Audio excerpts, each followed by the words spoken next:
बिसारूं, कैसे श्याम सुजान बिसारूं, कैसे श्याम सुजान बिसारूं, कैसे श्याम सुजान बिसारूं,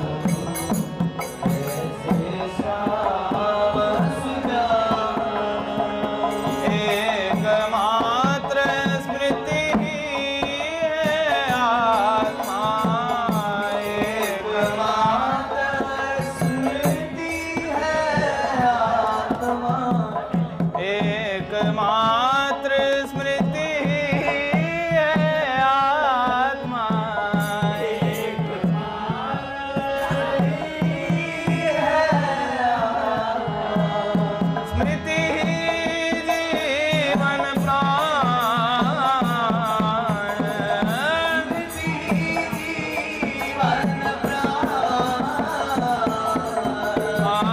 स्मृति जीवन प्राण,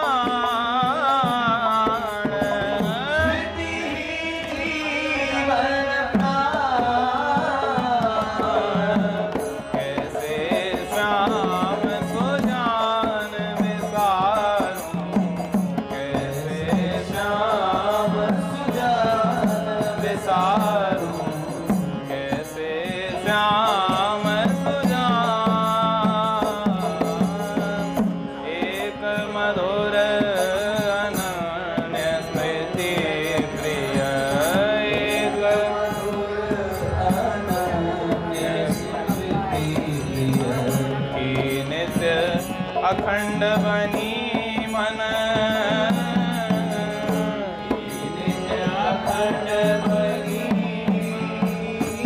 मन, प्राणी पदार्थ परिस्थिति सबको, प्राणी पदार्थ परिस्थिति सबको, प्राणी पदार्थ परिस्थिति सबको, प्राणी पदार्थ परिस्थिति सबको, सजई भयो विसर्जन,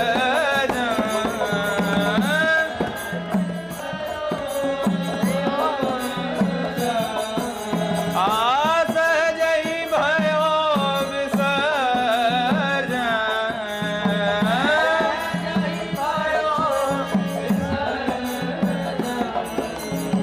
कैसे श्याम सुजान बिसारूं, कैसे श्याम सुजान,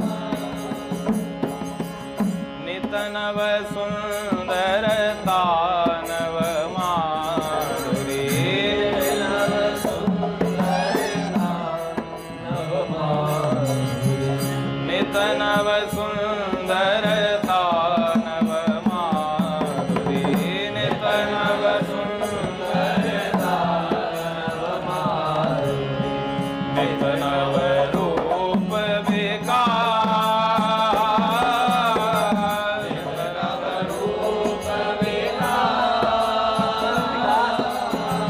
नित नव प्रीति नित्य नव गौरव, नित नव प्रीति नित्य नव गौरव, नित नव प्रीति नित्य नव गौरव, नित नव प्रीति नित्य नव गौरव, नित नव रास विलास, नित नव रास विलास, नित नव रास विलास,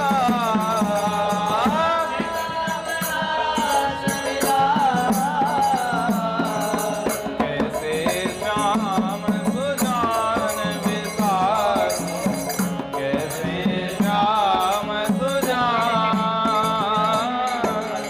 नित नवने अभाव नित नूतन, नित नवने अभाव नित नूतन, नित नवने अभाव नित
नव संगम की सुमधुर स्मृति नित नव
पूज्य श्री भाई जी महाराज, पूज्य श्री राधा बाबा, पूज्य मैया की जय, अपने प्यारे भैया की जय, पूज्य दादा की जय, भक्त वत्सल भगवान की जय।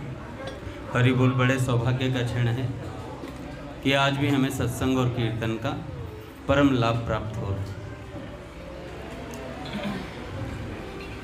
पहले भाई जी का एक विचार, उसके बाद बाल भक्त ओम प्रकाश जी का जीवन चरित्र।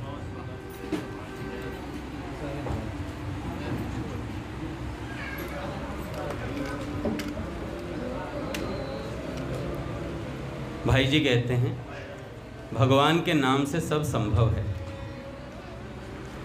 भगवान नाम परम मंगलमय तथा संपूर्ण बड़े से बड़े उपद्रवों को, जैसे आध्यात्मिक, आधिदैविक, आधि भौतिक व्याधियों को मिटाकर सब प्रकार से परम कल्याण करने वाला है। भगवान नाम कौमुदी में भगवान नाम की वंदना करते हुए कहते हैं कि जैसे भगवान सूर्य उदय होने मात्र से ही समस्त अंधकार को नष्ट कर देते हैं, वैसे ही श्री हरि का नाम एक बार उच्चारण करने मात्र से ही जीव मात्र के संपूर्ण पापों का नाश कर देता है। अतः समस्त जगत का मंगल करने वाले श्री हरि नाम की जय हो। भगवान नाम की अनंत महिमा है। यह केवल लोक परलोक तथा भोग मोक्ष का ही परम साधन नहीं है, दुर्लभ भगवत प्रेम की प्राप्ति में भी परम सहायक होता है। सभी ऋषि मुनियों, संत महात्माओं ने नाम की महिमा गाई है। वेदों से लेकर आधुनिक संतों की तमाम वाणियाँ भगवान नाम की महिमा से भरी हैं। श्री चैतन्य महाप्रभु, श्री गोस्वामी तुलसीदास जी आदि ने तो नाम पर ही भरोसा करने की बात कही है। श्री चैतन्य महाप्रभु कहते हैं, भगवान श्री कृष्ण का नाम संकीर्तन चित्त रूपी दर्पण को परिमार्जित करने वाला है, संसार रूपी महान दावानल को बुझा देने वाला है, कल्याण रूपी कुमुदनी के विकास के लिए चंद्रिका का विस्तार करने वाला है, पराविद्या रूपी वधु का जीवन रूप है, आनंद समुद्र को बढ़ाने वाला है, पद पद पर पूर्ण अमृत का आस्वादन कराने वाला है और सब प्रकार से बाहर भीतर स्नान कराने वाला है, समस्त मलों को सारे ताप पाप को धोकर संपूर्ण आत्मा को आनंद से सराबोर कर देता है भगवान नाम। इन 7 लक्षणों वाले श्री कृष्ण नाम संकीर्तन से सर्वत्र विजय प्राप्त होती है। हे भगवान, जीवों की विभिन्न रुचियों को देखकर ही, महाप्रभु कह रहे हैं कि जीवों की विभिन्न रुचियों को देखकर ही आपने अपने अनेक नाम जैसे राम, कृष्ण, मुकुंद, गोविंद, गोपाल, दामोदर आदि नामों को प्रकट किया है और प्रत्येक नाम में अपनी समस्त शक्ति भी भर दी है। देखो महाप्रभु बता रहे हैं, समझा रहे हैं कि कोई सा भी नाम लो, राम, कृष्ण, गोविंद, दामोदर, भाई जी तो कहते हैं दुर्गा, शिव, शक्ति, कुछ भी बोलो, वो सब एक ही भगवान के नाम हैं। कोई सा नाम ले लो, सब में संपूर्ण शक्ति बराबर भरी पड़ी है, कोई छोटा बड़ा नहीं है। महाप्रभु कहते हैं साथ ही नाम स्मरण के लिए आपने किसी देश काल का कोई नियम भी नहीं रखा है। जैसे मर्जी लो, कहीं भी किसी भी समय कोई भी नाम स्मरण कर सकता है। प्रभु, आपकी जीवों पर इतनी अहेतु की अनुकंपा होने पर भी मेरा ऐसा दुर्भाग्य है कि आपके नाम में अनुराग नहीं हो रहा, आपके नाम में अनुराग नहीं हो रहा। श्री लक्ष्मीधर जी कहते हैं नाम निष्ठा के लिए भगवान नाम कौमुदी में, हे श्री राम, हे जनार्दन, हे जगन्नाथ, हे नारायण, हे आनंद स्वरूप, हे दयापरायण, हे कमलाकांत, हे श्री कृष्ण, हे नाथ, ऐसे आपके जो संबोधन नाम रूपी महान सुधा समुद्र हैं, उनकी प्रेम रूपी लहरियों में मुझे निमग्न कर दीजिए। विषयी लोगों का जैसा मोह संसार के प्राणी पदार्थों में होता है, आपके नाम में मेरा वैसा ही मोह उत्पन्न कर दो, वैसा ही मोह उत्पन्न कर दो। नाम कीर्तन करते समय मेरे नेत्रों में प्रेमाश्रुओं की अजस्त्र धारा बह निकले और मैं कीर्तन आनंद में विवश बना रहूं। हे प्रभु, आप नित्य निरंतर मेरी यह स्थिति कर दीजिए। हे कृष्ण, हे करुणामय, हे कमलनाभ, हे कैवल्य वल्लभ, मुकुंद मुरारी, आपकी यह निर्मल मुक्ताहार की शोभा सुषमा को तिरस्कृत कर देने वाली विमल नामावली हम सदा सर्वदा अपने कंठ में धारण किए रहें, ऐसी कृपा कीजिए। श्री चैतन्य महाप्रभु कहते हैं, हे श्री कृष्ण, आपका नाम लेते ही मेरी आँखों से आंसुओं की धारा बह निकले, वदन गदगद हो जाए, वाणी रुक जाए और शरीर रोमांचित हो जाए। हे नाथ, ऐसा कब होगा? हे नाथ, ऐसा कब होगा? गोस्वामी जी कहते हैं, भरोसो जाहि दूसरों सो करो, मोह को तो राम को नाम कल्प तरु, कली कल्याण करो। राम नाम को कल्प तरु, कली कल्याण निवासु, जो सुमिरत भयो भांगते तुलसी तुलसीदासु। ऐसी भगवान नाम की महिमा है भैया। हम कल सुन रहे थे बाल भक्त ओम प्रकाश जी का जीवन चरित्र। हमने सुना था कैसे उन्होंने अपने जहाँ पढ़ने जाते थे जयपुर, वहाँ अपने कक्ष में कैसे अनेक वैराग्यवान वाक्यों को लिखा हुआ था, भगवान से संबंधित वाक्यों को लिखा हुआ था। अच्छा, ऐसा नहीं था कि वो सिर्फ यहीं लिख कर रखते हैं, अपने घर जब टोंक जाते कभी रुकने के लिए, तो उनका कमरा ऐसा था कि जैसे कोई कुटिया हो भजन की। दीवार पर एक चित्र था जिसमें बाल कृष्ण भगवान तोता लिए हुए, है ना, तो वो चित्र था बड़ा और उसके आसपास ये वाक्य लिखे हुए थे। ऐसा उनका कमरा था और बचपन से ही उनका जो मन था वो भगवान में रमा पड़ा था। ना जाने कैसी कृपा थी। जब वो थोड़े से बड़े हुए 5 साल के, तो अपने बाल लीलाओं से अपने माता पिता को आनंद देना प्रारंभ किया। अन्य बालकों की तरह हठ और व्यर्थ चापल्य का, वैसे इन्हें मुन्ना बाबू बोलते थे और मनुआ भी बोलते थे घर में, मनवा और मुन्ना बाबू भी कहते थे, पर मनुआ ज़्यादा चलता था। तो चापल्य बहुत कम था, चापल्य बहुत कम था। इनके खेलों में कुछ चंचलता देखी गई, थोड़ी बहुत खेलों में, और वह चंचलता सबको आनंददायिनी प्रतीत होती है। वह चंचलता आनंददायिनी प्रतीत होती है। अच्छा, चंचलता भी अनेक प्रकार की होती है। एक चंचलता होती है भगवद मुख, कि जो केवल भगवान से संबंधित होती है ना, जिसमें हंसीबो खेलीबो धरीबो ध्यान अहरिनिश करीबो ब्रह्म ज्ञान। तो ये किसके साथ खेलने से ब्रह्म ज्ञान होगा? भगवान के साथ। भगवत लीलाओं में रस पाकर हंसने खेलने से होगा, उनकी लीलाओं में रमने से होगा ब्रह्म ज्ञान। बाल भक्त ओम प्रकाश, कोई इनको मुन्ना बाबू कहता था और कोई केवल मनुआ कहकर पुकारता।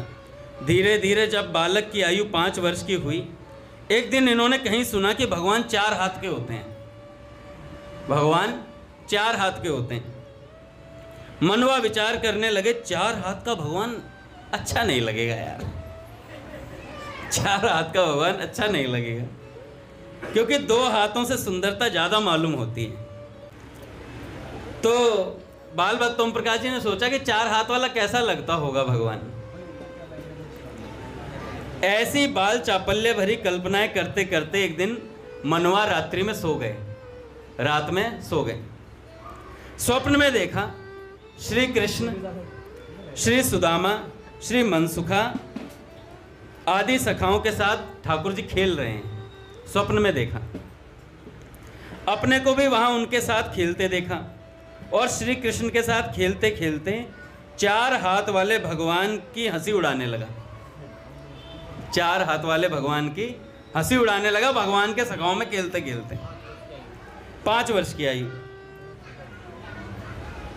श्री कृष्ण ने माया रचकर मनुआ को दिव्य लोक दिखा दिए।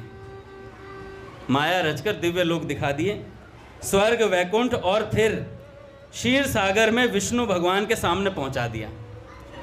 विष्णु भगवान के सामने पहुंचा दिया बाल भक्त ओम प्रकाश जी को स्वप्न में। पट खोल दीजिए मैं। श्री राम जय राम जय जय राम,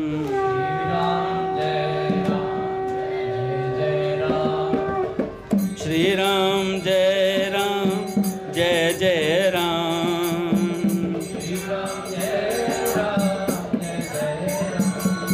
श्री राम जय राम जय जय राम,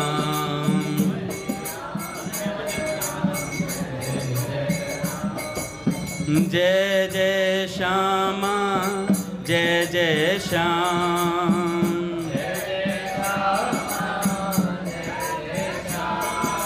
जय जय श्री वृंदावन धाम,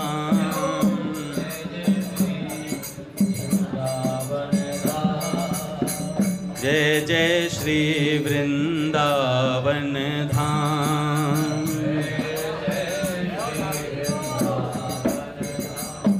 बोलिए राधा माधव सरकार की जय। अब क्या हुआ, भगवान ने उन्हें वैकुंठ लोक पहुंचा दिया, क्षीर सागर में भगवान के सामने पहुंचा दिया।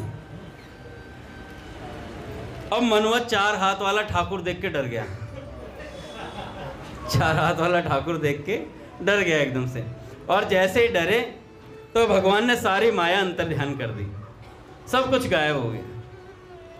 स्वप्न में देखी हुई इस लीला को ओम प्रकाश जी ने स्वयं ही आगे अपने लेखों में भली भांति डिटेल में लिखा कि क्या हुआ मेरे साथ वहाँ जाकर।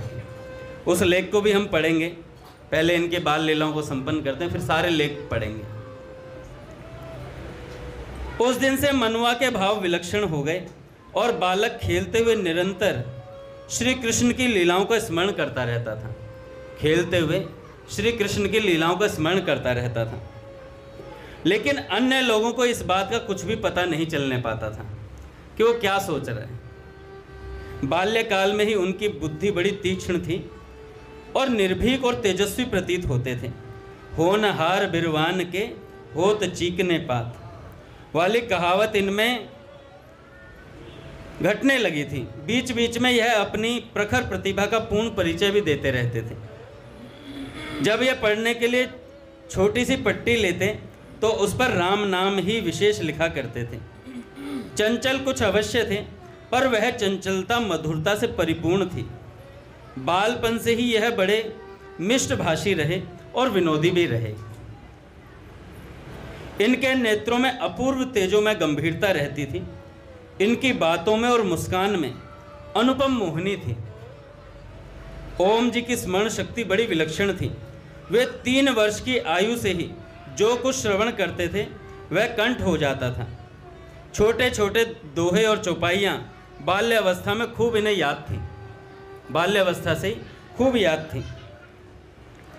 कीर्तन करते, एक बार बालपन में चमत्कार भी हुआ था, मैंने कल सुनाया था ना, वो टिड्डी दलों वाली जो घटना थी, वो भी बड़ी विलक्षण इनके जीवन में घटी। अब क्या हुआ कि भगवत कथा, हरि कीर्तन और संत भक्तों से इन्हें बाल्यकाल से ही प्रेम था। लोग इन्हें सनकी समझा करते थे। लोग इन्हें सनकी समझा करते थे। समझना भी चाहिए, क्योंकि दीवानों का यह अगम पंथ संसारी समझ नहीं पाते। बाबूजी का पद भी है ना कि भई बोरी सन की, सखी मैं कहा कहूँ मन की। एक बार क्या हुआ, यही दशा सब सिद्ध महापुरुषों की पहले होती ही है। पीछे जब उनका प्रभाव चमकता है तब बड़े बड़े विद्वान आकर उनकी चरण वंदना करते हैं और उन्हीं पागलों से शांति का रास्ता पूछते हैं। जिन्हें सनकी कहते थे उन्हीं से बाद में मार्ग पूछते हैं, भैया हमें भगवत मार्ग दिखा दो। एक बार ओम प्रकाश जी घर पर आए टोंक छुट्टी पर, जयपुर से। टोंक में उनका किसी कार्य में मन नहीं लगता था। अपना प्रेम छिपाकर एक दिन अकेले ही अन्नपूर्णा पहाड़ की ओर चल दिए। श्रावण का महीना था, हरियाली छाई हुई थी, किंतु विरह में इनको सारा वन सूखा सूखा दिखाई देता। एक चट्टान पर बैठकर कविता लिखने लगे, कविता बोलने लगे, मन में सोचने लगे। सावन यह कैसी बरसात, मेघ गिरे तह गिरते पात, उमड़ उमड़ कर बादल आते, गरज गरज कर फिर जाते। प्यासा होकर दीन पपीहा, पीऊ पीऊ करी रहत जात है। सावन यह कैसी बरसात है, सावन यह कैसी बरसात है। संध्या का समय था। इसी समय एक पक्षी आया और मधुर स्वर से बोलने लगा। उसकी बोली सुनकर इनका हृदय धड़कने लगा, मानो यह कोई श्याम सुंदर का भेजा हुआ संदेश लाया था। धीरे धीरे संध्या चली आई और चांदनी रात होने के कारण चंद्रदेव गगन मंडल में अपनी कलाएं दिखाने लगे। चांदनी ने आकर पर्वत और वन को लताओं पर श्वेत चमकीली चादर बिछा दी। उसी समय बादल के छोटे छोटे टुकड़े आकर चंद्रमा के पास हो होकर निकलने लगे, मानो चंद्रमा उन बादलों से कबड्डी खेल रहा हो। मानो चंद्रमा बादलों से कबड्डी खेल रहा हो। ओम जी सोचने लगे, ऐसे ही हमारे श्री कृष्ण भी सखाओं के साथ कबड्डी खेलते होंगे।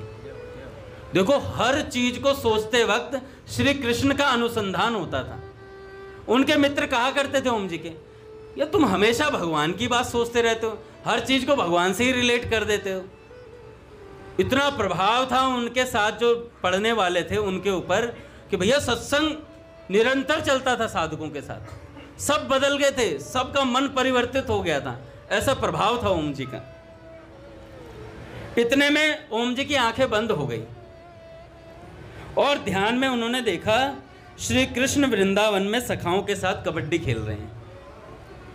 श्री कृष्ण वृंदावन में सखाओं के साथ कबड्डी खेल रहे हैं। बड़ी देर तक उस लीला को ध्यान में देखते रहे। जब आंख खुली तो फिर वही प्रकाश, फिर वही आकाश में चंद्रमा और बादलों के टुकड़े दिखाई दिए। पर ओम जी ने एक विचित्र कविता लिखी, देखो खेलत चंद्र कबड्डी, देखो खेलत चंद्र कबड्डी, बादल सारे छू छू भागे, यह रह गयो फिसड्डी, यह रह गयो फिसड्डी।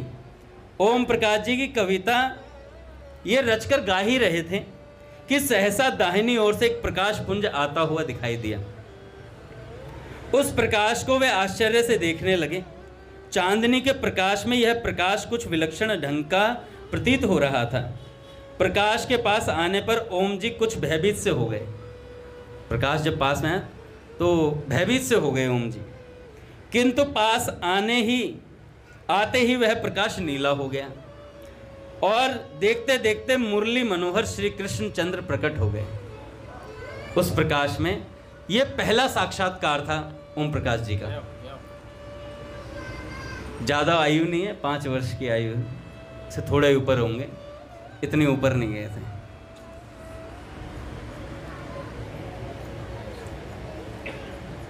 उनको देखते ही आकाश ओम प्रकाश गदगद होकर चरणों में प्रणाम करने के लिए साष्टांग गिर पड़े। भगवान को प्रणाम करने के लिए बाल भक्त ओम प्रकाश गिर पड़े चरणों की तरफ। और जैसे ही गिर पड़े 1 मिनट तक वे पड़े रहे। फिर जब उन्होंने ऊपर मस्तक उठाकर देखा तो उन्हें बड़ा आश्चर्य हुआ। वहाँ पर कोई नहीं था, वहाँ पर कोई नहीं था, ना प्रकाश था ना श्री कृष्ण थे। उस समय उनको बड़ा दुख हुआ और हृदय में विरह वेदना जागृत हो गई। काश मैंने प्रणाम करने के लिए माथा ना झुकाया होता तो उन्हें एक नज़र भर के देख तो लिया होता कि कैसे थे। बड़ी पीड़ा हुई हृदय के अंदर, मैंने क्यों माथा नीचे चरणों पर रखा। मैं ऊपर ही देखता रहता श्री कृष्ण को तो मुझे पूरा मुखमंडल पूरा देखने का मौका मिलता। मैंने बड़ी मूर्खता की जो प्रणाम करने लगा और वे अंतर ध्यान हो गए। अब भैया जब विद्या अध्ययन में लगे, ये घटनाएं निरंतर घटती थी उनके साथ। इस तरीके से एकांत इतना प्रिय था महाराज, इतना प्रिय था एकांत। कई बार तो कक्षा में अकेले बैठे रहते थे, सब चले जाते, बैठे रहते चुपचाप। निरंतर अश्रुपात होता रहता और भगवान के बारे में सोचते रहते। पढ़ते समय आपके साथियों में बड़ा घनिष्ठ प्रेम हो गया। बहुत से मित्रों के साथ बैठकर आप व्यर्थ वार्तालाप नहीं करते थे, बल्कि उनको भजन साधन में लगाने की चेष्टा करते थे। उन लोगों का रंग आपने अपने ऊपर नहीं चढ़ने दिया। जो विद्यार्थी थे उनका रंग नहीं चढ़ने दिया, बल्कि अपना रंग उन पर चढ़ा दिया, अपना रंग उन पर चढ़ा दिया। वे सब के सब अंग्रेजी शिक्षा प्राप्त उद्दंड बालक थे, किंतु ओम प्रकाश के तेजस्वी भाषण से विनम्र होकर इनकी सभी बातें मानने लगे। विनम्र होकर इनकी सभी बातें मानने लगे। अच्छा, समय अपने साथियों के साथ घनिष्ठ प्रेम था, व्यर्थ वार्तालाप बिल्कुल नहीं करते। मैंने कहा था भाई भक्त ओम प्रकाश जी का चरित्र तो सुना रहा हूँ। बड़े बड़े अंग्रेजी शिक्षा प्राप्त बालक भी उनकी बात मानने लगे, नियम में रहने लगे। जिस प्रकार भक्त प्रहलाद अपने सहपाठियों को पाठ पढ़ाया करते थे, जो स्वयं मलिन हैं और अपने आचरण गुप्त रूप से जिन्होंने बिगाड़ रखे हैं, वे लोग ऊपर से भले ही अच्छे दिखें और अच्छी अच्छी बातें भी कर सकते हैं, किंतु उनकी बातों का दूसरों पर स्थायी प्रभाव कभी नहीं होता। इसलिए स्वयं सच्चे सदाचारी की बात का ही दूसरों पर प्रभाव देखा जाता है। ओम प्रकाश स्वयं आचरण करके दिखलाते थे, कभी भी वे असत्य नहीं बोलते थे, सर्वदा अखंड ब्रह्मचर्य से रहते थे। उनका सत्संग करके अनेकों बालक बिगड़ने से बच गए। उनका हृदय भगवान की ओर आकर्षित हुआ और वे साधन भजन में अग्रसर हुए। ओम प्रकाश जी के ऐसे मित्रों की संख्या क्रमशः धीरे धीरे बढ़ने लगी, यहाँ तक कि ओम प्रकाश जी ने एक मुमुक्षु मंडल ही बना डाला था। अपने ग्रुप का नाम रखा था मुमुक्षु मंडल। सब बालक श्री रामकरण जी, श्री चांदमल जी, श्री राम नारायण, श्री राम कुमार, यह सब बड़े ही सुशील और धर्म के अनुरागी थे। यह ओम प्रकाश जी से अत्यंत प्रेम करते थे और उन्हें गुरु के समान मानते थे। अत्यंत श्रद्धा के साथ ये लोग ओम जी की प्रत्येक आज्ञा का पालन करने के लिए प्रस्तुत रहते थे, किंतु उनकी बातों का दूसरों पर स्थायी प्रभाव कभी नहीं पड़ सकता जिनका मन विचलित रहता है, जो स्वयं सदाचारी नहीं है। दिनचर्या कैसी थी इनकी? दिनचर्या कैसी थी वो सुनिए। स्कूल के समय का कार्यक्रम इस प्रकार का था। जब ये स्कूल में थे, सुबह 4 बजे उठ जाते थे।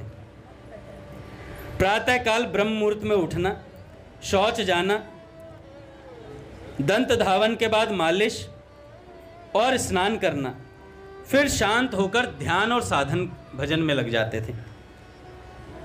फिर थोड़ा घूमने के लिए जाते, टहलने के लिए। इस प्रकार 6 बजने के बाद पढ़ाई शुरू करते थे। उसके बाद भैया स्कूल जाते। स्कूल में पढ़ते समय गंभीर रहते थे। स्कूल से जब छुट्टी होती तो आते सीधा लाइब्रेरी चले जाते थे और धार्मिक पुस्तकों को पढ़ा करते थे ज़्यादातर। सात्विक भोजन उन्हें बड़ा पसंद था। कभी कभी उबले आलू नमक मिलाकर खा लेते थे, उबले। फिर कुछ भजन साधन करके सो जाते थे। कपड़े बहुत कम पहनते थे, सिर खुला रखते और छत पर अधिक सोते थे। रात्रि में लेटे लेटे प्रायः आकाश की ओर देखते हुए गंभीर विचार किया करते थे। सर्दी उनको बहुत कम लगती थी। वे दूसरों के गुण दोषों की ओर कभी ध्यान नहीं देते थे और न किसी की बुराई करते थे। सर्वदा वे प्रसन्न मुख रहते थे। अच्छा, सर्दी से बड़ी खास बात याद आई। पूज्य बालकृष्ण दास जी महाराज जब गंगा मंदिर में भजन कर रहे थे, महाराज एकदम कड़ाके की ठंड पड़ रही थी। मनोहर बाबा कहते हैं कि भैया हम धोती भी गरम पहनते थे, ऊपर कुर्ता भी गरम और सिर पर भी टोपी भी गरम और हाथ भी पूरे ढककर रहते थे। इतनी ठंड पड़ती थी उस समय ब्रज में। आज भी ब्रज की गर्मी और ब्रज की ठंड दोनों ही सहनीय नहीं है। अभी कोई चला जाए, परिक्रमा लगा के दिखाए दिन में, पता लग जाएगा परिक्रमा क्या होती है। तो महाराज जी जब ठंड में थे दादा, उस भरी ठंड में महाराज जी सिर्फ एक कपड़ा पहनकर रहते थे और इतने विरह में आंसू बहाते थे। तो मनोहर बाबा जी और देवी जी उनके साथ खड़े रहते थे, उन्हें देखते रहते थे और महाराज जी को बार बार प्रार्थना करते, महाराज जी अंदर चले जाइए। महाराज जी कहते थे अभी आया 5 मिनट में, अभी आया 5 मिनट, और बाहर बैठे रहते थे। और भैया बार बार जिद कर करके देवी जी और मनोहर दास बाबा जी भीतर ले जाते, कंबल उड़ा के लेटा देते। थोड़ी देर में क्या देखते, कंबल छिटक देते थे। कहते थे मुझे बहुत भीषण गर्मी लग रही है। इतनी ठंड में भीषण गर्मी लगती थी।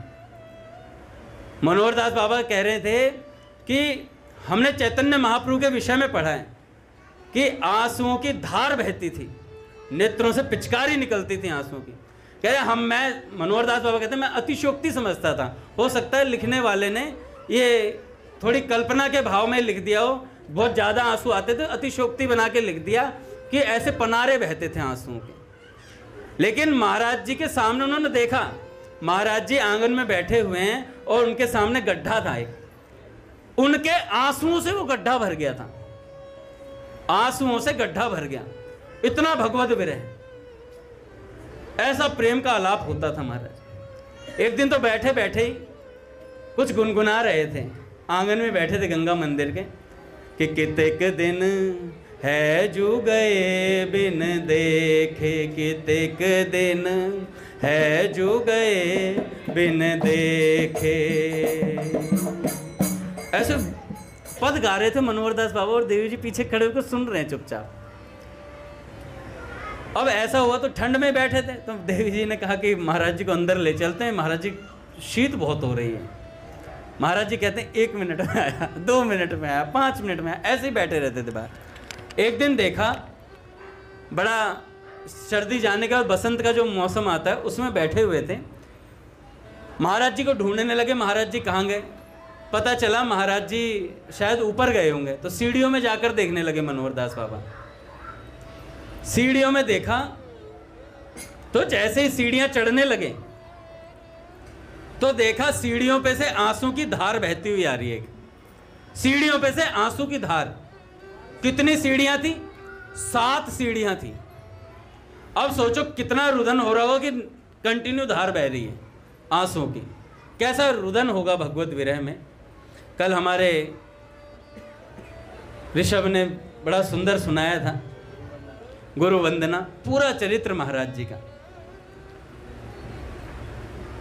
जिन पर तुम हो रीझते क्या देते यदुवीर, रोना धोना सिसकना आहू की जागीर। ये प्रभु के दिए हुए प्रसाद हैं। बहुत मुश्किल से रोना आता है,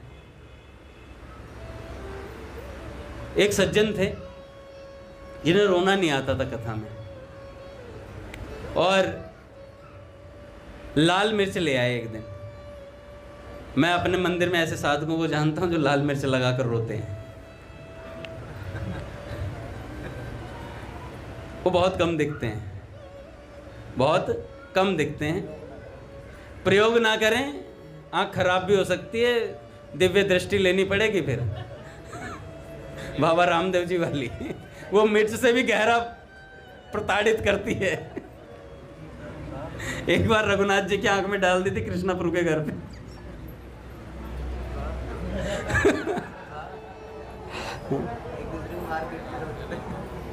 तो भैया लाल मिर्च का प्रयोग वो करते थे। जब जो सत्संग बोलते थे, कई सत्संगियों ने, पास वालों ने कहा कि महाराज जी इसे रोना तो आता नहीं, झूठे ही लाल मिर्च रगड़ रगड़ के रोता है। तो महाराज जी ने उन्हें बुलाया कि भाई ऐसा कौन सा साधक है। बुलाया और महाराज उसके चरणों में गिरकर दंडवत प्रणाम किया। तो उन्होंने कहा महाराज जी आप मुझे प्रणाम ना करें। कहा कि भैया ऐसी ऐसी हृदय में आग कहाँ से लाएं जो रोना ना आने पर लाल मिर्च का प्रयोग किया, कि भगवान के लिए रोना चाहता है। लोग अपने घर वालों के लिए तो रो लेते हैं, पर भगवान के लिए रोना नहीं आता। और कोई रो रहा होता तो उसका मजाक भी उड़ा देते हैं। अरे हंसी वो, खेली वो, धरी वो ध्यान रघुनाथ जी, अहरनिश करी वो ब्रह्म ज्ञान। क्यों रोते हो रघुनाथ जी? रोने से क्या मिलेगा? जो तुझे सोने से मिल रहा है वो हमें रोने से मिल रहा है। तो सुख चाहता है, सो के मिल रहा है तुझे, और जो सुख हम चाहते हैं वो हमें रो के मिल रहा है। तो भैया रोना धोना सिसके वो, ये मग के विश्राम। तो भैया ऐसा होता है। तो बाल भक्त ओम प्रकाश जी निरंतर गंगा मंदिर, भैया जमुना जी के किनारे है ये मेरे को एग्जैक्ट जगह बता दूंगा, आपको व्हाट्सएप पे भेजूंगा। लिखा हुआ था, कोई घाट है उसके पास में है गंगा मंदिर। ज़्यादा अभी भी शायद बना नहीं है। राणापति, चलो बता दूंगा मैं आपको उसमें से निकाल के। लेकिन अभी भी वो ऐसा ही है जैसा पहले था, वृंदावन में ही है, जमुना जी के घाट के पास। तो वो महाराज जी की साधना स्थली रही है। महाराज भजन स्थली, ज़्यादातर समय महाराज जी वहाँ रहे हैं। वेणु विनोद कुंज में तो बाद में आए। तो रात्रि में अधिकतर समय लेटे रहते थे बाल भक्त ओम प्रकाश जी। लेख लिखने का उन्हें शौक था। कमीज के बटन भी बंद नहीं कर पाते थे, ऐसी विरह अवस्था रहती थी निरंतर। एक बार अपने मित्र चांदमल के साथ बात करते टहल रहे थे। एक चीड़ की लकड़ी को देखकर आश्चर्य से बोले, कैसी विचित्र लकड़ी है, क्या ऐसी सुंदर ड्राइंग कोई कर सकता है? ऐसी ड्राइंग कोई कर सकता है? चांदमल जी ने कहा, आपकी दृष्टि हर समय भगवान पर ही क्यों रहती है? आपकी दृष्टि हमेशा भगवान पर ही क्यों रहती है? उनके मित्र देखा करते थे कि वे चांदनी रात में अकेले ही घूमने चले जाते थे और छिप छिप कर श्री कृष्ण के विरह में रोते थे। छिप छिप कर श्री कृष्ण के विरह में रोया करते थे। अकेले बैठकर कभी कभी विरह से भरी हुई कविताएं गुनगुनाते रहते थे। ओम प्रकाश जी ने एक चार्ट अपनी बुद्धि से बनाया था, लॉफ्टी कैरेक्टर एग्जामिनेशन चार्ट, और उसमें अपने आप को नंबर दिया करते थे। हमें नहीं बनाना है चार्ट, एक कागज ले लो, रोज ये लिख लो कि कितना माला कर पा रहे हैं और कितना हम व्यर्थ चिंतन कर पा रहे हैं। बस ये 2 चीज लिख लो, वैसे ही पता चल जाएगा। इससे उनको बड़ा भारी लाभ का अनुभव हुआ और उन्होंने इसका प्रचार भी बहुत किया। ओम जी दूसरों का अन्न भी नहीं खाते थे।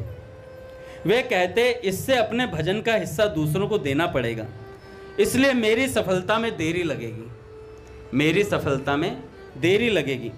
ओम प्रकाश जी को मित्रों के साथ हास्य विनोद करना भी बहुत पसंद था। वे कहा करते थे, ऐसे ही श्री कृष्ण भी सखाओं के साथ सुंदर सुंदर खेल खेला करते हैं। ऐसे ही श्री कृष्ण अपने सखाओं के साथ सुंदर खेल खेलते हैं। कहा करते थे कि जो हृदय है वो पूर्व जन्मार्जित कर्मों से बनता है। हृदय में जैसी दृढ़ भावना होती है वैसे ही मनुष्य कार्य करने लगता है। भावना के अनुसार ही परमार्थ साधनों में रुचि होती है। ओम प्रकाश जी के हृदय में दृढ़ भक्ति भावना भरी थी। वे बाल्यकाल से ही भगवान की ओर बड़े वेग से अग्रसर हो रहे थे, निरंतर भगवान की तरफ बढ़ रहे थे। उनका नाम जब साधन जोरों से चल रहा था। ओम जिस समय जप करते थे अपने सामने ठाकुर जी का चित्र रखते। हरि बोल। पूज्य भी आ गए महाराज, कीर्तन कर।